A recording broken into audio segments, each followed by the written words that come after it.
7h. À 7h également à Bobo-Lilier, la Cotarde, vous nous écoutez sur les 87.7 MHz. Madame, Monsieur, bonjour, bienvenue dans la deuxième session de l'information sur Radio Côte d'Ivoire. On commence tout de suite par le deuxième journal. Charles Cablan, c'est à vous, bonjour. Bonjour Estelle, dans l'actualité de ce jeudi, de l'eau en abondance pour tous, le projet suit son cours et le ministre de l'Hydraulique est allé sur le terrain constater l'effectivité des travaux. Il appelle les populations à bannir la fraude sur les installations.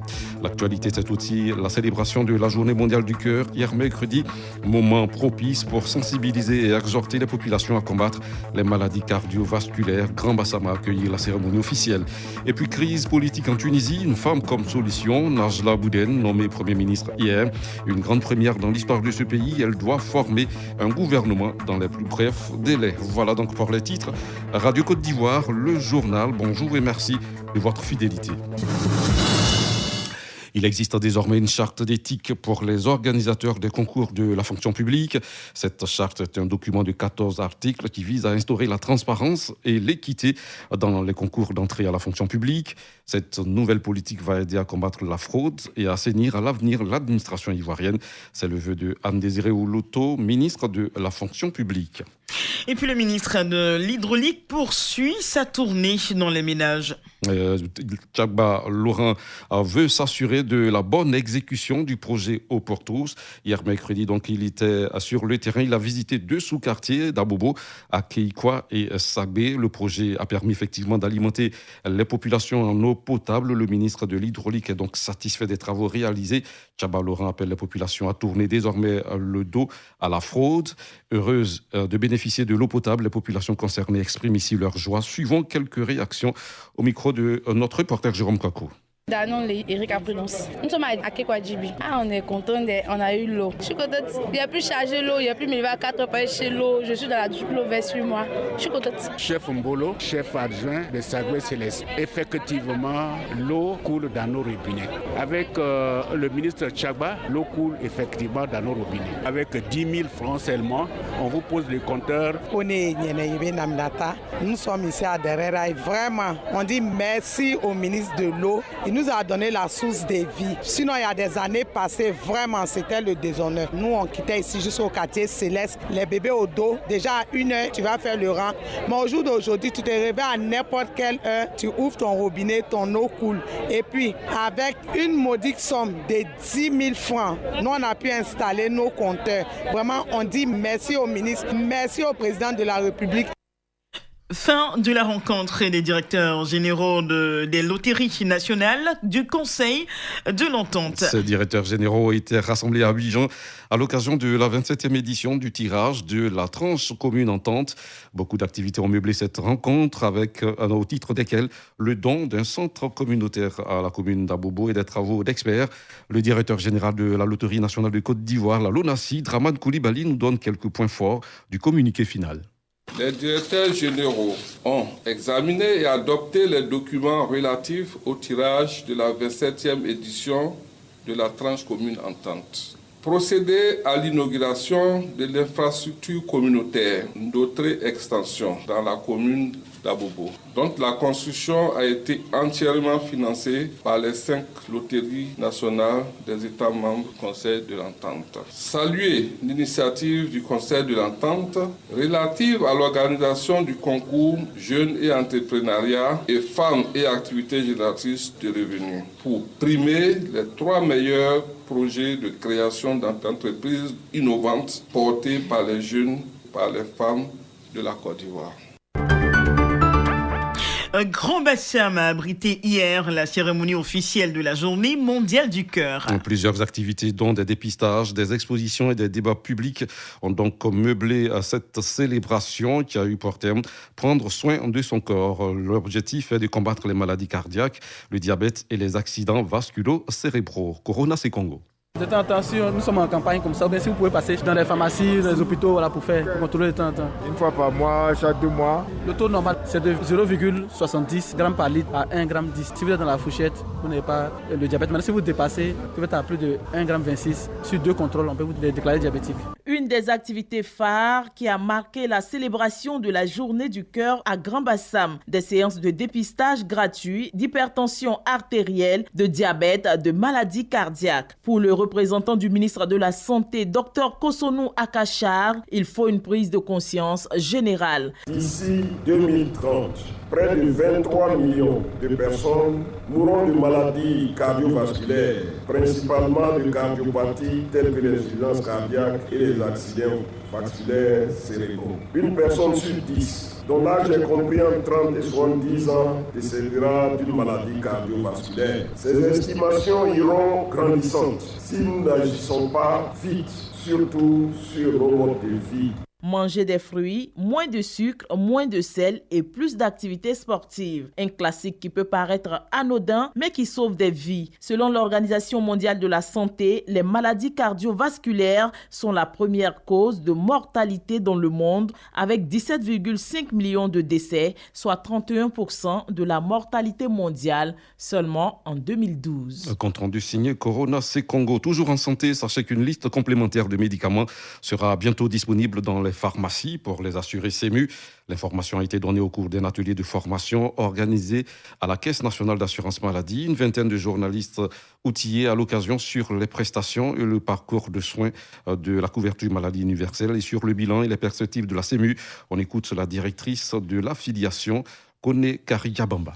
La CMU est vraiment une réalité pour toute personne vivant en Côte d'Ivoire. Aujourd'hui, nous sommes à environ 3 200 000 personnes qui ont été enrôlées. Sur cet effectif, on a pratiquement 3 millions de cartes qui ont été produites et un effectif de 2 100 000 cartes qui ont été retirées. Donc on a pratiquement sur les sites d'enrôlement 900 000 cartes et je voudrais profiter de votre canal là pour appeler les populations pour les récupérer. En termes de perspective, nous sommes en train de partir vers l'intégration d'autres couches de population à la CMU. Donc on a des arrêtés qui ont été pris pour certaines filières agricoles dont des travaux sont en cours pour pouvoir les enrôler et les intégrer à la CMU. Sur l'offre de soins, on a entamé des travaux pour que justement les populations, aussi bien dans les centres de santé publics du réseau de la CMU que dans les pharmacies privées, que les médicaments de la couverture maladie universelle soient disponibles. On parle maintenant de l'ouverture hier mercredi de la 6e journée internationale de la traduction en Côte d'Ivoire. Cette édition qui a pour terme, on n'a jamais été aussi proche, veut traduire une dynamique nouvelle afin de porter haut la profession d'interprète. Des précisions avec Sébastien Guéhi, commissaire général de la JT Côte d'Ivoire. En Côte d'Ivoire, les langues sont importantes vu qu'elles nous permettent de nous ouvrir sur l'extérieur et d'apporter à la Côte d'Ivoire les avantages des richesses et des bonnes choses qui viennent d'autres cultures. Du point de vue des entreprises, du point de vue économique, technologique, scientifique, mais aussi du point de vue culturel. Dans le but de pouvoir développer ce pays parce que le secteur des langues est un secteur qui obéit aussi aux exigences de ce qu'il faut faire de la Côte d'Ivoire un pays qui croît de façon économique et les prestataires des services linguistiques ont besoin de se considérer comme des opérateurs économiques et c'est pour cela que nous pensons que la GTC, qui est désormais un marché qui nous permet de les mettre ensemble, puisse aider à promouvoir ce secteur pour que ceux qui étudient des langues ne soient pas perçus comme des sous-métiers, mais des métiers à part entière, des métiers qui sont capables de les hisser à des niveaux de performance. Les entreprises de traduction recrutent bien des traducteurs, mais recrutent aussi des comptables, des directeurs de veille concurrentielle, des informaticiens. C'est des secteurs qui sont bien, tout à fait utiles pour s'en sortir et c'est un secteur émergent en matière d'emploi. Et puis dans l'actualité internationale en Tunisie, une femme nommée chef du gouvernement. Près de 10 semaines après s'être arrogé des pouvoirs exceptionnels, le président tunisien Kaïs Saïed a nommé hier mercredi Najla Bouden Ramdan comme chef du gouvernement. Une grande première dans l'histoire de ce pays.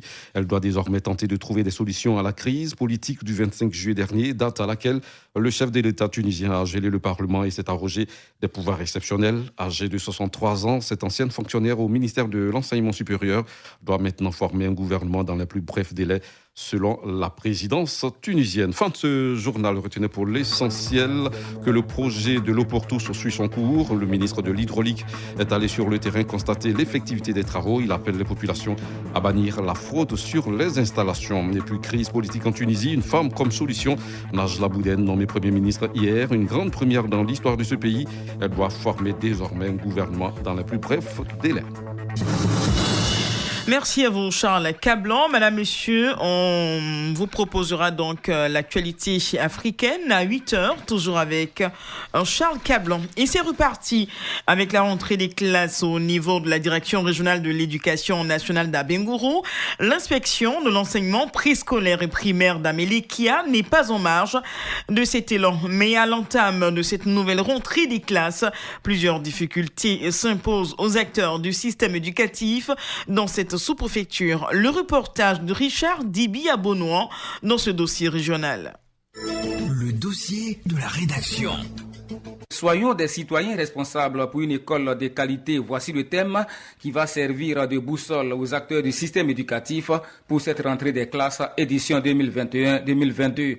Dans l'inspection de l'enseignement préscolaire et primaire d'Amélékia, tous se sont appropriés cette ligne de conduite pour une école réussie. Ndayao Maxime, inspecteur de l'enseignement préscolaire et primaire d'Amélékia. Dans ces dernières années, le phénomène des congés anticipés, l'introduction de la drogue en milieu scolaire, l'avant-dernière place occupée par la Côte d'Ivoire au dernier classement des systèmes éducatifs en Afrique francophone sont autant d'éléments qui doivent nous interpeller tous. Votre parfaite collaboration avec les enseignants parviendra à déceler les lacunes de nos enfants afin de former des citoyens de type nouveau pour la Côte d'Ivoire de demain. C'est une réunion de rentrée des classes qui a mobilisé plus d'un tour des 93 enseignants des 25 écoles qui composent l'IEP d'Amélékia étaient présents pour recevoir les consignes appropriées.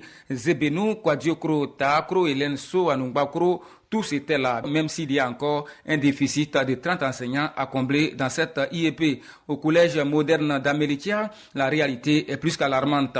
Seulement 5 professeurs pour 12 matières, pas de professeurs d'allemand, pas de professeurs d'espagnol, d'histoire, géographie, de physique, chimie et bien d'autres encore. Comme conséquence immédiate de ce manque à gagner, des résultats scolaires en deçà des espérances. Dame Diara Geneba, principale du collège moderne d'Amélékia. L'année scolaire 2020-2021, le collège moderne Amélékia a enregistré au premier cycle 887 élèves. Sur ces 887 élèves au premier cycle, nous avons 458 qui ont pu avoir la moyenne de 10 pour aller en classe supérieure. 216 reprennent leur classe et 223 sont exclus. 8 sont exclus par manque d'accompagnement parental. Au second cycle, nous avons 28 et 26 passent en classe supérieure. Pour cette nouvelle rentrée des classes, les difficultés se sont accrues. Dame Diara Geneba, principale du collège moderne d'Amélékia. Un déficit criant d'enseignants, une insuffisance de RAM pour réaliser les banques d'exercices, les devoirs de niveau, les examens blancs. Une absence de fonds pour honorer les salaires du correspondant fichier, du gardien et des femmes de ménage. Un problème d'approvisionnement en eau potable. Le forage installé au sein de l'établissement est inopérationnel depuis le mois de juin. Comment faire fonctionner l'école correctement avant l'aide promise par l'État? Telle est la problématique qui nous crée des insomnies. Outre l'aspect pédagogique, d'autres préoccupations ont retenu l'attention de tous. Il s'agit de la maladie à coronavirus. Et là, une campagne de sensibilisation a été menée pour préserver la santé de tous. Voici un extrait de l'exposé de Kwame Kwaku Francis, médecin-chef du centre de santé urbain d'Amélékia. Les vaccins qu'on a ici à Amélékia, il y a AstraZeneca, qu'on fait la première injection, il faut 3 mois avant de faire la deuxième dose. Maintenant, il y a l'autre vaccin qu'on appelle Sinopharm. Là, c'est 3 semaines, 21 jours. Donc je voulais que chacun respecte un peu les mesures barrières. Ça peut nous aider. Il y a eu également une campagne de sensibilisation pour une opération de planting d'arbres à travers le projet Une école 5 hectares de forêt. Capitaine Yao Kwasi, chef de poste des eaux et forêts d'Amérikia. Je voudrais inviter toutes les écoles qui ne sont pas intervenues pour dire que c'est important pour eux. Parce que cette opération de planting, en principe, il est demandé qu'on fasse avec les élèves pour leur inculquer cette notion qui peut eux-mêmes demain les arranger. Toutes les écoles qui en demandent peuvent venir et ils auront les plans. À la fin, tous ont pris l'engagement de tout mettre en œuvre pour faire de l'IEP d'Amérikia une référence en matière de résultats de fin d'année. Pour réussir cette mission, il est plus que nécessaire de combler le vide en matière d'enseignants, tant au niveau du primaire que du secondaire. Et les parents d'élèves sont aussi interpellés quant au suivi et à l'encadrement de leur progéniture. Ndayao Maxime, inspecteur de l'enseignement préscolaire et primaire d'Amérikia. En tant qu'acteurs et partenaires de l'école ivoirienne, nous devrons œuvrer ensemble afin d'atteindre une école de qualité inclusive, d'équité et de mérite dans la transparence. C'est une invitation aux élèves, aux enseignants et aux parents d'élèves à regarder dans la même direction. Nous exhortons les parents d'élèves à soutenir les enseignants à bien œuvrer pour l'éducation des enfants afin qu'ils s'éloignent de la paresse, de la fraude et de la tricherie. Le dossier régional s'est terminé. Richard Dibi à Bonouan. À très bientôt. C'était le dossier de la rédaction. Radio Côte d'Ivoire. Des grands moments à chaque instant.